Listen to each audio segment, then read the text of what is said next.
Jim Farley didn't walk into Washington with cameras, slogans, or a press release. He walked in like a man stepping into a burning building, quietly, urgently, and with one purpose: to deliver a warning that most of America won't hear until it's too late. Ford, one of the last great emblems of American industry, is bleeding. Not metaphorically, literally. The supply chains are breaking.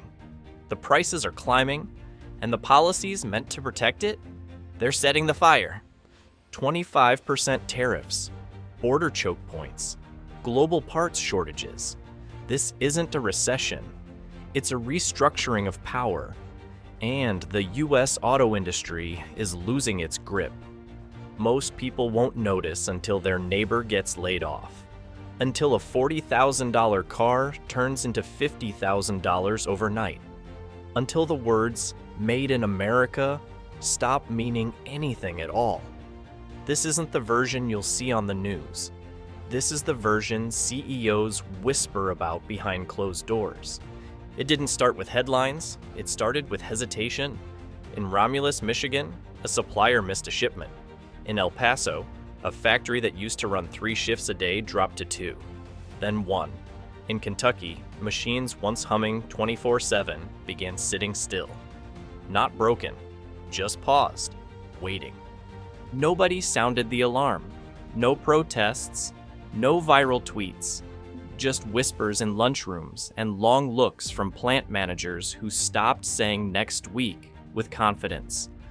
A Ford sits in a lot in Toledo, finished but unshippable. Missing one sensor from Taiwan. A $30 part halts a $40,000 machine. Families feel it before finance analysts do.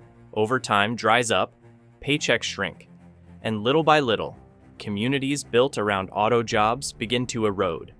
It was never about one decision, it was about a dozen small shifts happening all at once. And then, the big one dropped. March 26th, 2025.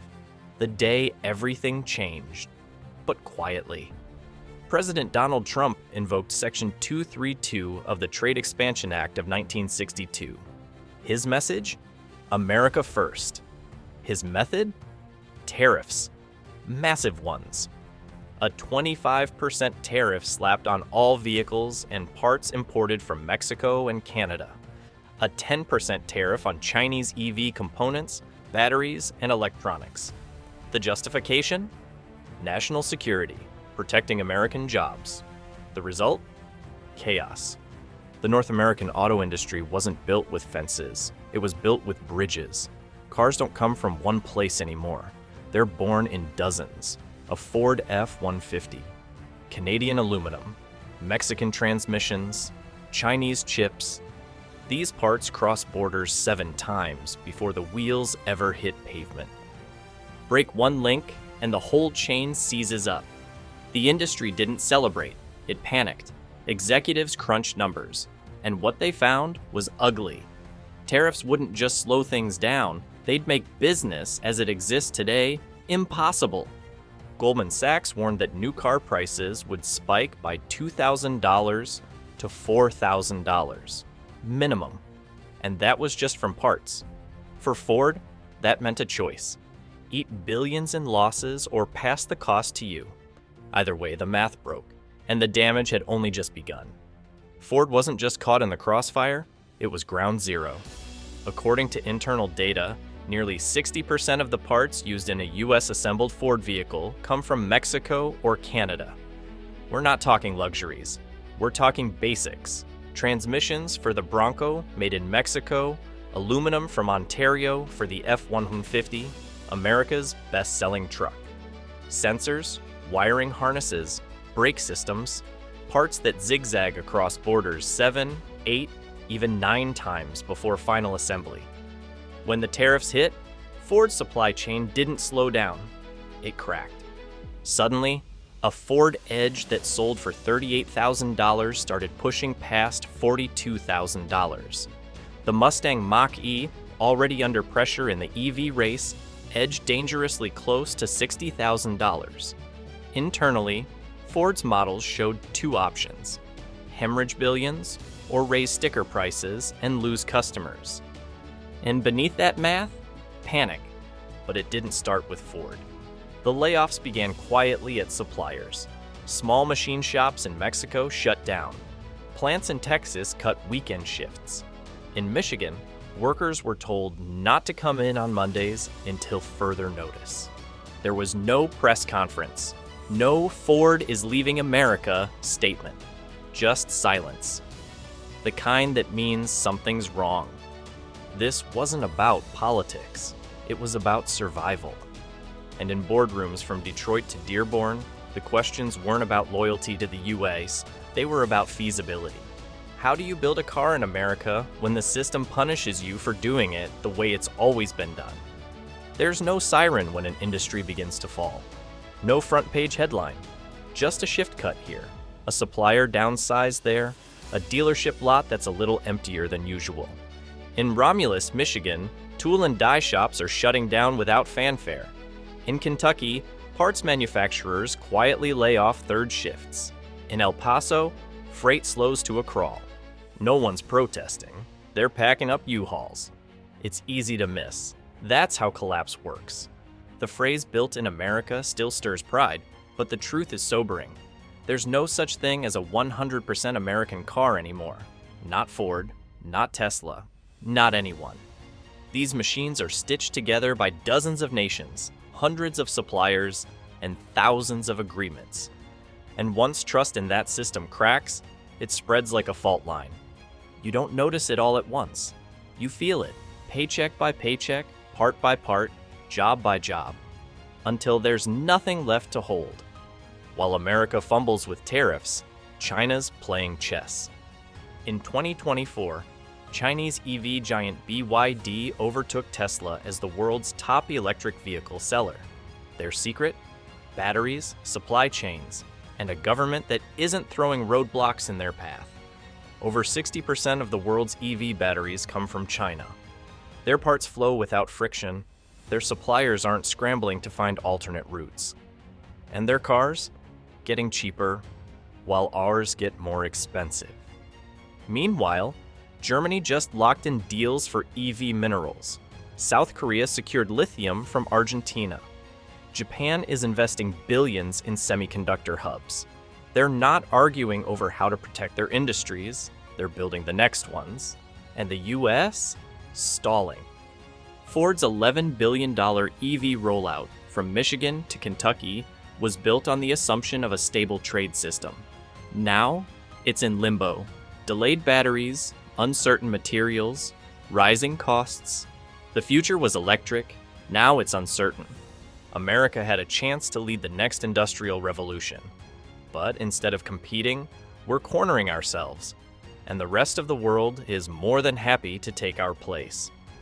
The EV race isn't about speed anymore, it's about direction, and right now, we're driving straight into a dead end. Tariffs sound tough, patriotic, simple, but under the hood, they don't fix the machine. They break it faster. Trump says, "Just build it here," but here's the truth. You can't build a car in America without the world. Not yet, not even close. The average vehicle contains over 30,000 parts. Many are only made in 2 or 3 places on Earth, and none of them are in the US. Some transmissions, only made in Mexico and Japan. Critical sensors, Germany. Taiwan. Batteries, still dominated by China. Tariffs don't create those factories. They just raise the cost of doing business today without solving the problems of tomorrow. It's like putting a toll booth in front of a collapsed bridge and calling it strategy. Ford, GM, Stellantis, they don't import parts for fun. They do it because no one else can make them at scale, on time, and within budget. The auto industry runs on flow, not force. What looks like a bold political move is, in reality, a loaded gun pointed at our own foot. You don't tariff your way to independence, you build it. And right now, we're not building, we're bleeding. The scariest part? We're not just losing money, we're losing time. Ford's multi-billion-dollar EV plants in Ohio, Kentucky, Tennessee, all built on the promise of smooth, cross-border trade. Now they sit half-stocked, projects delayed, materials stuck, plans unraveling. And while America argues over policy, the rest of the world is locking in the future. Lithium deals, rare earth pipelines, battery alliances. They're not waiting. Because once you fall behind in an industrial revolution, you don't catch up, you get left out. We didn't plan for this disruption, and now we're standing on a foundation that's already beginning to crack. You won't hear a bang. You'll just notice the silence.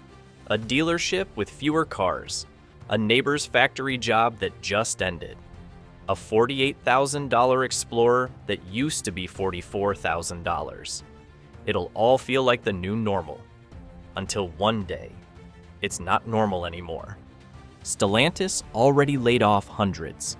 Audi paused US exports. Ford warns of billions in losses.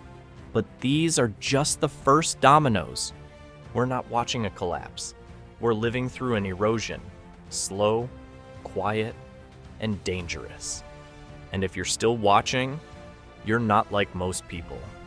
You're paying attention, and that's where change begins. I'd love to hear what you think. Have you seen signs of this in your own town, your job, or your life? Drop a comment below.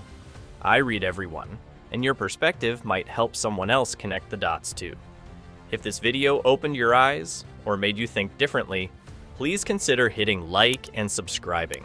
It's completely free, and it really helps the channel grow so more people can see stories like this before they become headlines. And if you want to stay ahead of the next shift, ring the bell. I'll see you in the next one.